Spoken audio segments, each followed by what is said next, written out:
Welcome back to Wives Gone Wild. We appreciate you being here. Where are you watching from today? We love knowing how these wild tales reach you. Let's dive into today's cheating wife story. Hey there, my name is Remy, and today, I want to share a story about my marriage. One that nearly broke apart, but, in the end, changed how I see love and relationships forever. My wife, Ivy, and I have been married for several years. Like any couple, we've had our share of ups and downs. At first glance, everything seemed normal, small disagreements here and there, occasional silent treatments, nothing too alarming. But over time, I started noticing a pattern I wish I had recognized sooner. Every time Ivy didn't get her way, she wouldn't argue. She wouldn't explain what was bothering her.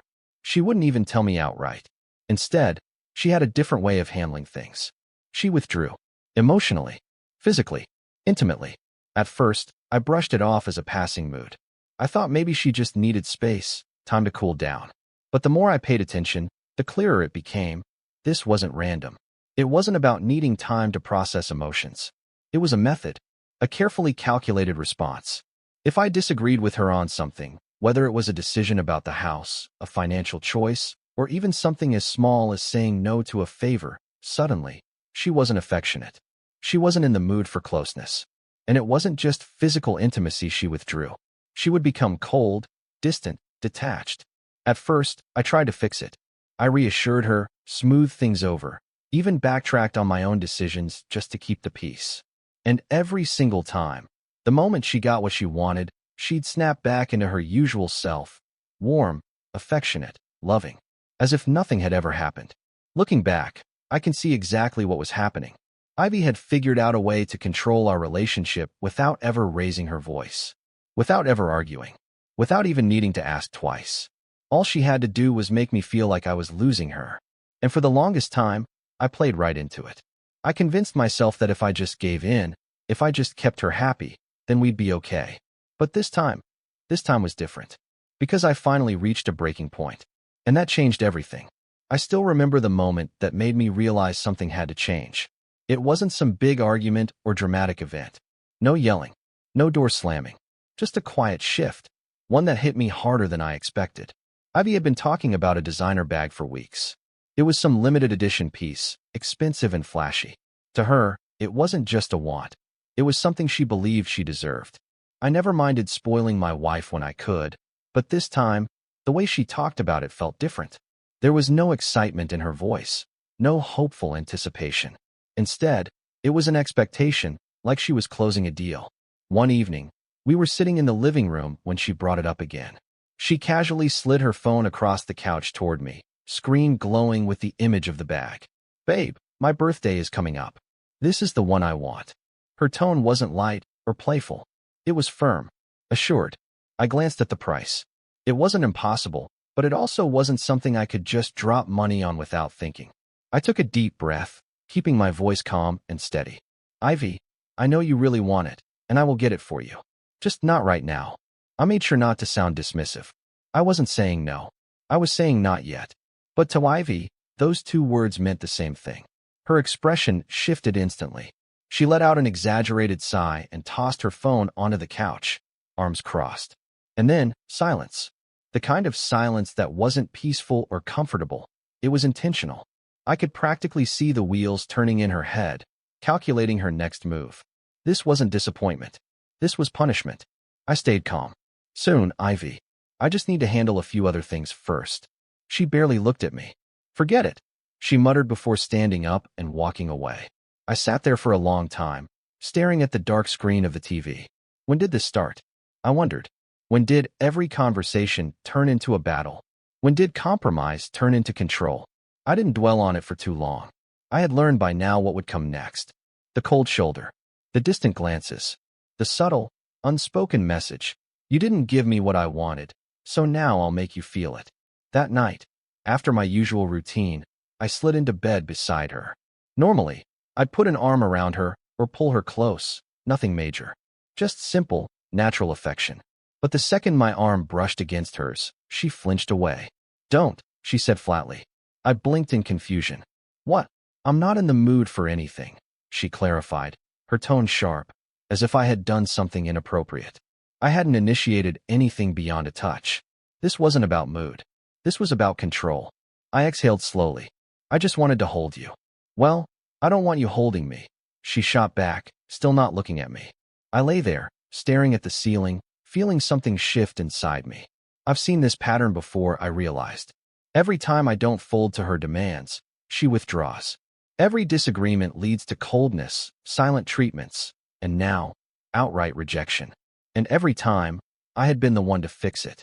I'd apologize, smooth things over, try to make things right, just to return to normal. But not this time. This time, I wasn't going to play that game. Instead of spending my energy trying to win her affection back, I made a decision that would change everything. I was going to focus on me. For the first time in years, I stopped chasing Ivy's approval. Instead of worrying about how to fix things between us, I turned my energy inward, toward myself. The guitar I had pushed into the corner, gathering dust. I picked it up again, letting my fingers relearn the chords I had once loved playing. The books I had abandoned halfway through. I finally turned the pages, losing myself in the stories instead of worrying about Ivy's moods. And the workouts I used to enjoy? I got back into them, not to impress Ivy, but because it felt good to take care of myself. If she didn't want to talk to me, fine. If she didn't want to be around me, fine. I wasn't going to beg for her attention anymore. And something interesting happened. The more I focused on myself, the more people around me noticed. At social gatherings, I stopped hovering near Ivy, waiting for her to acknowledge me. Instead, I became fully present in the conversations. When her friends were over, I didn't just sit in the background like I used to, I engaged. I laughed at their jokes, asked questions, and actually enjoyed being around people. And you know what? They responded. They smiled more when I spoke. They lingered in conversations with me. They started noticing the version of me that had been buried under years of trying to keep Ivy happy. It wasn't intentional. I wasn't trying to make her jealous.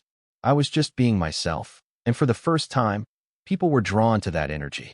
But Ivy noticed, too. At first, she didn't react much. Maybe she thought I was just sulking, waiting for her to decide when I was worthy of affection again. But as time passed, something in her shifted. One evening, we were at a small get-together with mutual friends. We were all gathered around, laughing and sharing stories. And then, something happened. Jessica, one of Ivy's longtime friends, laughed a little too hard at one of my jokes. A casual touch on my arm. A playful glance. It wasn't anything inappropriate, just a natural moment between people enjoying a conversation. But Ivy tensed up. Then another friend, Melanie, grinned and said, "How come your husband is so much fun? I feel like I don't even know this side of him." Ivy didn't say a word, but I saw the way her eyes followed the conversation now, the way her body stiffened just slightly. And then, the final straw, Vanessa, another friend, playfully nudged Ivy and joked, "Girl, if you ever get tired of him, send him my way." It was just teasing, just banter. But Ivy didn't laugh. For the first time, she was the one feeling uncertain. Over the next few days, I noticed her watching me more, studying me, trying to understand this new version of me that wasn't desperate for her approval. Then, one evening, I walked into the bedroom and saw her sitting on the edge of the bed, holding my phone. She didn't even hear me come in at first. But the moment she realized I was there, she quickly set the phone down, like she hadn't just been going through it. The funny part? There was nothing for her to find. I hadn't done anything wrong. I wasn't sneaking around. I wasn't being dishonest. But the fact that she even felt the need to check told me everything I needed to know. She was losing her grip, and she knew it. At first, Ivy acted like nothing was wrong, like she wasn't bothered, like she wasn't paying attention to the changes in me. But I knew she noticed. The first sign? She started dressing differently. One evening, I came home from work expecting to see her in her usual sweatpants and oversized t-shirt, the outfit she usually wore when she was just lounging around the house. But instead, she was standing in the kitchen wearing a fitted dress, her hair styled neatly, her makeup subtle but carefully applied. She wasn't going anywhere. She was just home. But it was obvious she wanted to be seen. Then came the conversation shifts. Out of nowhere, Ivy started making an effort to talk to me again, asking about my day, laughing at things she used to ignore, throwing in small compliments like breadcrumbs. "You've been looking really good lately," she mentioned casually while setting the dinner table one night. I simply nodded and thanked her, keeping my tone polite but detached. In the past, I would have taken that as an invitation, a sign that things were getting better, that I could let my guard down again. But not this time, because I knew what was happening. She was testing the waters, seeing if I would take the bait, seeing if I would slip back into the old cycle where she dictated when I got attention and when I didn't. Then, something even more obvious. Ivy started cooking my favorite meals. At first, I thought it was a coincidence. But after the third time in a single week, I knew better. This wasn't just a random act of kindness. This was Ivy trying to regain control. Before, she only put in effort when she wanted something. A gift, a favor, a decision in her favor. Now, she was trying to get something else, me. But here's the thing. This time, I wasn't playing along. I still talked to her. I still sat at the dinner table. I still responded when she spoke. But I wasn't chasing her anymore. I wasn't desperate for her attention. And for the first time, she was the one feeling uncertain. I could see it in the way she watched me when I wasn't looking. The way she lingered around me at social gatherings instead of going off to chat with her friends. The way she laughed a little too hard at my jokes now, even the ones that weren't particularly funny. She was trying to pull me back in. But I had learned something important. Attention isn't something to be earned like a prize. One evening, I was sitting in the living room, scrolling through my phone, when Ivy walked in and stood in front of me. "I miss how things used to be," she said softly.